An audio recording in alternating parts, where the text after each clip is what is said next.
Assalamualaikum warahmatullahi wabarakatuh. Waalaikumsalam Kami di sini warahmatullahi. akan menjelaskan tentang analisis regresi dengan kelompok yang pertama yaitu Muhammad Laska Difamirullah dengan NIM 18610132 dan saya sendiri Gunawan Aditama dengan NIM 18610134 dan yang terakhir adalah Tri Astuti 18610136. Untuk pendahuluan, regresi digunakan untuk memberi landasan dalam mengandalkan prediksi atau ramalan. Suatu variabel dapat diprediksi oleh variabel yang lain. Variabel yang diprediksi disebut variabel kriterion atau variabel tergantung. Sedangkan variabel yang berperan memprediksi disebut variabel prediktor atau variabel bebas. Sebelum memasuki ke materi analisis regresi, kita harus mengetahui tentang variabel terlebih dahulu. Variabel adalah segala sesuatu yang memiliki variasi berbeda namun dapat diukur. Sebagai contoh yaitu tinggi badan, sentimeter, dan berat badan sebagai kilogram. Kemudian variabel dibedakan menjadi dua, yaitu variabel independen dan dependen. Variabel independen atau variabel bebas ini adalah variabel yang mempengaruhi variabel dependen. Dan variabel dependen adalah variabel yang mempengaruhi variabel independen. Sebagai contoh, sebagai berikut. Faktor yang mempengaruhi penjualan adalah variabel dependen, sedangkan biaya iklan yang mempengaruhi adalah variabel independen. Maksudnya seperti apa? Maksudnya faktor yang mempengaruhi penjualan adalah dependen karena biaya iklan karena penjualan tergantung terhadap biaya iklan. Jadi sebagai contoh, jika iklannya besar, maka penjualan juga akan besar. Jika biaya iklan kecil, maka penjualan juga akan kecil. Namun, biaya iklan tidak dipengaruhi oleh penjualan. Selanjutnya adalah tujuan analisis regresi. Analisis regresi bertujuan untuk menggambarkan garis regresi yang digunakan untuk memperoleh dasar memprediksi variabel tergantung oleh salah satu atau lebih variabel-variabel bebas. Kemudian selain jenis data harus interval atau rasio, ada syarat lain yang harus dipenuhi dalam analisis regresi, yaitu antara lain bahwa koefisien korelasi antara variabel tergantung dengan variabel-variabel bebas tersebut. Kemudian, sering juga peneliti berkeinginan untuk melihat kondisi di waktu yang akan datang dengan suatu dasar keadaan sekarang atau ingin melihat kondisi di waktu yang lalu dengan dasar keadaan sekarang. Selanjutnya adalah hubungan antara korelasi dan regresi. Regresi berkaitan erat dengan korelasi, karena setiap regresi pasti ada korelasinya. Namun korelasi belum tentu dilanjutkan dengan regresi. Korelasi yang tidak dilanjutkan regresi adalah korelasi antara dua variabel yang tidak mempunyai hubungan kasual sebab atau akibat. Oleh karena itu, analisis regresi dilakukan apabila hubungan dua variabel mempunyai hubungan kasual atau hubungan fungsional. Sebagai contoh, regresi hasil belajar siswa pada akhir semester atas hasil tes masuk. Dalam hal ini, hasil belajar dinamakan variabel respon atau variabel terikat, sedangkan hasil tes masuk merupakan variabel prediktor atau variabel pendahulu atau variabel bebas. Dari penjelasan di atas, nampak bahwa regresi tidak lain adalah bentuk hubungan antara variabel prediktor dan variabel respon. Hubungan ini biasanya dinyatakan dalam bentuk persamaan matematis yang bentuknya dapat linier maupun non-linier. Persamaan yang dihasilkan merupakan sebuah prediksi yang menggambarkan hubungan antara prediktor dan variabel respon. Namun, sebagai layaknya arti kata prediksi, maka prediksi yang tergambar dari persamaan regresi bukanlah hal yang pasti, tetapi merupakan suatu keadaan yang mendekati kebenaran. Selanjutnya untuk regresi sederhana atau tunggal akan dijelaskan oleh rekan saya. Yang selanjutnya adalah regresi sederhana atau regresi tunggal. Regresi sederhana atau tunggal mempunyai rumus umum persamaan, yaitu Y sama dengan A plus BX. Harga A dicari dengan rumus sebagai berikut, yaitu A sama dengan sigma Y dikali sigma X kuadrat dikurangi sigma X dikali sigma XY, kemudian dibagi dengan M dikali sigma X kuadrat dikurangi sigma X kuadrat. Kemudian B adalah angka arah atau koefisien regresi yang menunjukkan angka peningkatan atau penurunan variabel dependen yang didasarkan pada variabel independen. Bila B positif, maka terjadi kenaikan, dan bila B negatif, maka terjadi penurunan. Harga B dicari dengan rumus N kali sigma XY dikurangi sigma X dikali sigma Y dibagi N dikali sigma X kuadrat dikurangi sigma X kuadrat. X adalah subjek pada variabel independen yang mempunyai nilai tertentu atau sebagai prediktor.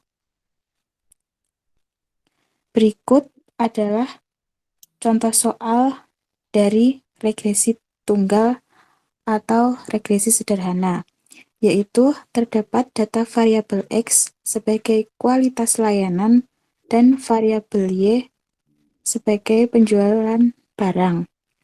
Terdapat 30 data dengan angka X, 82, 90, dan seterusnya, dan Y ada angka 77, 93, dan seterusnya sampai angka 81. Kemudian dari data-data tersebut, kita hitung mulai dari X dikuadratkan, kemudian Y dikuadratkan, kemudian X kali Y. Kemudian di akhir kita menjumlahkan hasil dari semua data X, kita jumlahkan menjadi 2153, kemudian data Y kita jumlahkan menjadi 2133, dan jumlah data dari X kuadrat adalah 157.723. Kemudian jumlah dari Y kuadrat yaitu 156.173. Kemudian jumlah dari X kali Y yaitu 154.569.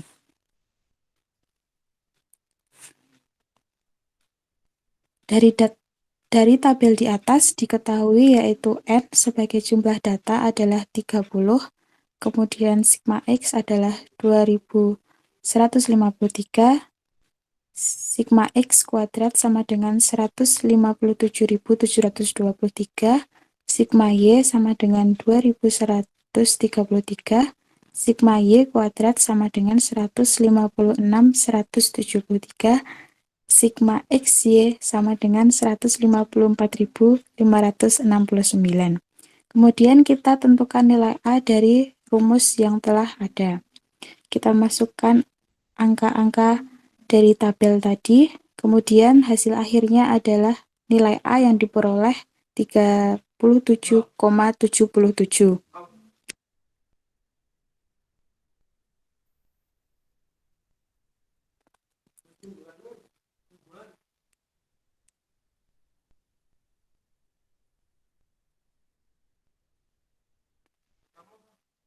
Kemudian selanjutnya adalah menentukan nilai B dengan rumus yang sudah ada.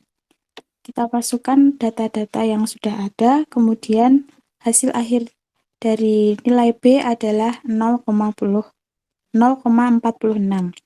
Dengan demikian, persamaan garis regresi dari persoalan tadi adalah Y sama dengan 37,77 plus 0,46X.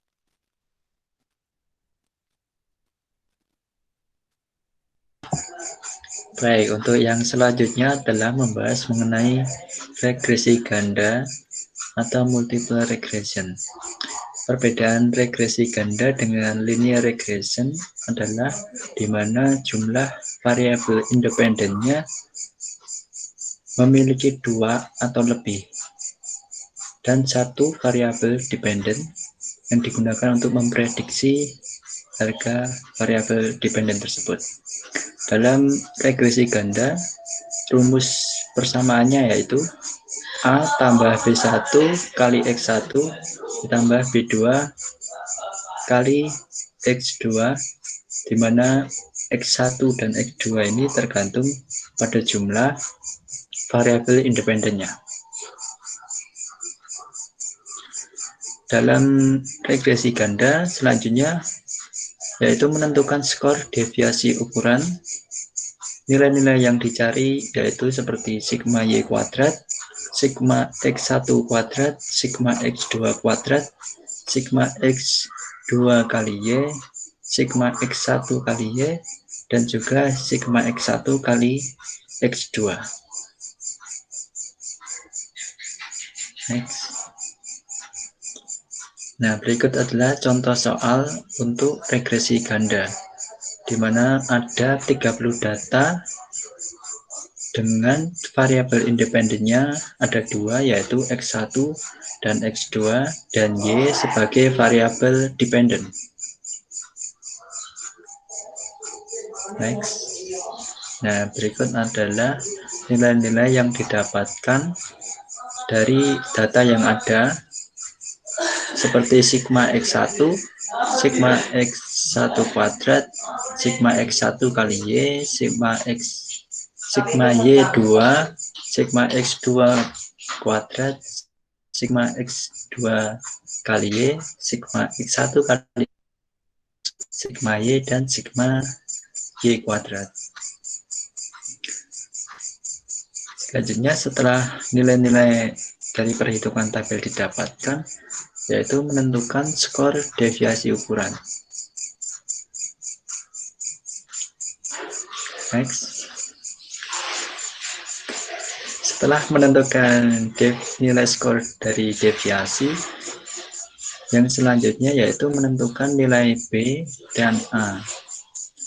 Yang pertama yaitu nilai B1 diambil dari dependen variabel independen yang pertama.